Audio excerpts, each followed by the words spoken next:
Ladies and gentlemen, Loki here, back at it again with another YouTube video. It is that time again. Castorice is officially up on us. How does she perform in the current MOC format? This format works with her, but it's not meant for her. The next one, just in case anyone wants to argue, I'll go ahead and show you because it was shown in the live stream, the one with Pollux. This buff buffs all allies skills +3. Remember how a few content creators were talking about there's potentially a character down the line that's going to buff the skill level of characters. I really hope this isn't a test for that, because that's going to be very frightening for the game. But the next MOC buffs all allies skill levels +3 and your memo sprite levels +2.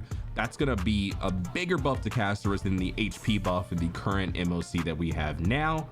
How do the older characters perform? Are they still performing on the same level? Let's take a look at the Prydwen tier list. Let's get right into it. Okay, nothing too crazy yet, and then we will definitely check the change log as well. This is the Memory of Chaos. Like I said before, Sampo moves down, we don't care. Japard moves down, we don't care. Kafka is moved down, so Dot Dot is not great in this. And then Himiko moves down as well, so I wonder if Himiko moved down, that means Firefly probably moved down as well. Just speculation from that. And then Blade goes up, crazy, but I mean he's still T2, right? Blade goes up, that's E0 S0 Blade. You can now get copies of him. I'm not sure where his placement would be at E6. It definitely wouldn't be T0, but maybe it'd be like 0.5. Unless you have like E1 Tribby or something, but obviously this is an E0 tier list. Silverwolf moves down. Black Swan moves down. That makes sense because Kafka moved down. Moza moves down. That means Fei Xiao moved down. If Moza moves down, that means Fei Xiao moved down. I can already tell that before I even scroll up. Topaz moved down. Wow. Topaz, E0 S0 Topaz. That's fair. That's fair. If they're gonna move, okay, so that definitely means Fei Xiao moved down, right? Yeah. Okay, so Fei Xiao has moved down along with Firefly. Y'all mad as hell. Y'all mad as hell. Oh my god, this is a crazy tier list. Luocha, my boy, we're kind of all over the place with this one, but I've done so many of these. My boy Luocha is on the watch list right now. I said he potentially might move up to 0.5, if not T0. We will see. March 8th moves down. That makes sense. The whole follow-up trip moved down, right? Guarantee you Robin didn't move down though. Boot Hill's being watched. He's probably watched to move down, honestly. We will take a look at the change log. Ron May has moved out of T0 for the first time in 5-6 months. It's been a while. I know they were speculating. There was one tier list where it was one MOC where Robin was actually ahead of Ron May in the tier list, and now she's officially moved down. Wonder why they gave the character for free. And again, that's E0 S0. Her light cone's really good, and then her E1 is really good as well. It's definitely T0, but E0 S0 moving down to 0.5 again. 0.5 isn't bad, it's very solid. And Argenti moved up. I know Sarah is excited. Argenti moved up to 0.5. I believe like the horse and the lion, I believe they're both physical weak, right? I know they have imaginary weakness too, so Mighty kind of claps them. And I don't see Mighty here, so I'm assuming he's in T0, which it would make sense. It is his MOC. Acheron and Arappa both stay in 0.5. And then we did see Baby Herta moved up to T1, which I believe that's fair considering how strong V Herta is. Speaking of V Herta remains in T0, and she's only going to get better, I believe. Yeah, with when her Noxia comes out, she's only going to get better. And then here we have it. Let's take a look at the right first. We have Huohuo in T0 with Aventurine on the watch list. This could be the first time Aventurine has moved down. I'm assuming he's being watched to move down. We'll take a look at the change log. And then we have Remembrance MC, totally free character at the tip of the top. Again, this character works exceptionally well with Castorice, even better than Sunday with Castorice. Yeah, I'm not surprised to see that at all.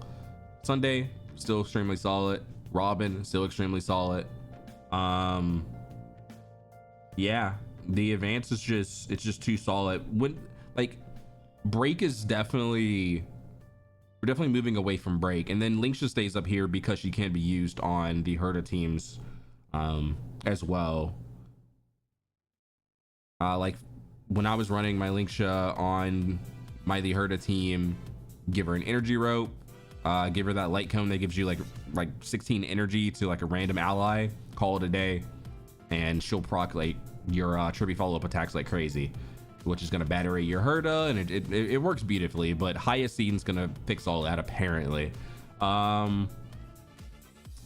Yeah, so Maide and T0 makes sense. It's his format. Castorice performs well in his format as well. I don't think anyone didn't see that. No one didn't see that coming. No one didn't see that coming. The MOC buffs HP as well. I believe it buffs HP. Let me check.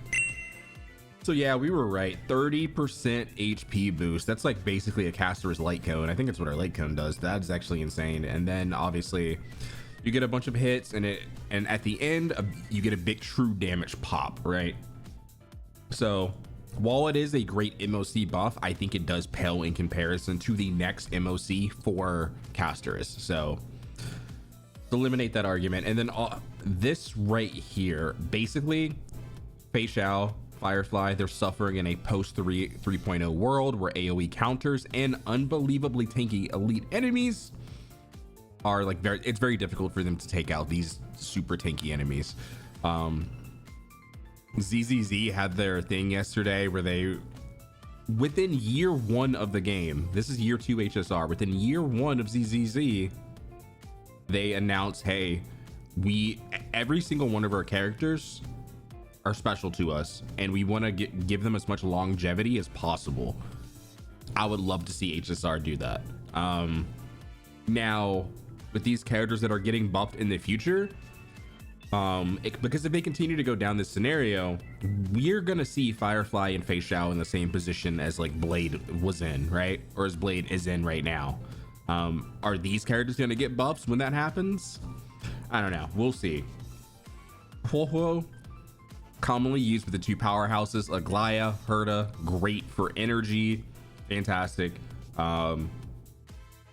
More so for the Herta, just because if you ever need, like, the ult's great for the energy, sure, but if you ever need emergency healing, your summon is in the way. So and typically you don't run a summon at all, a summon character at all, like RMC with the Herta. So I would say Huohuo benefits the Herta more than she does Aglaya. And then Aventurine's on the watch list because sacrificial characters like Maide and Castorice are typically not used with them. So yeah. And then obviously if they drop Firefly, they have to drop Boot Hill as well. But that's all I have to say about that. Pure Fiction, Castorice performs at 0.5. Apocalyptic Shadow, she's performing at 0.5. It's very solid. Firefly's on the watch list in Apocalyptic Shadow. That's crazy. I don't know if they necessarily go into detail with that. And then the Herd is probably gonna be T0 and Pure Fiction for like all time. But yeah, we're just in this AoE meta right now. So like even follow-up used to perform very well in these AoE scenarios just because everyone's going multiple times, so you kind of cover AoE. But now they're so tanky that that's just kind of not a thing anymore. But that's all I got. Let me know your thoughts down below in the comment section on the newest Prydwen tier list. Castorice just shook this whole bitch up. Leave a like, comment, subscribe to the channel on the road to 700 subscribers, and I will see you guys on the next video. Peace.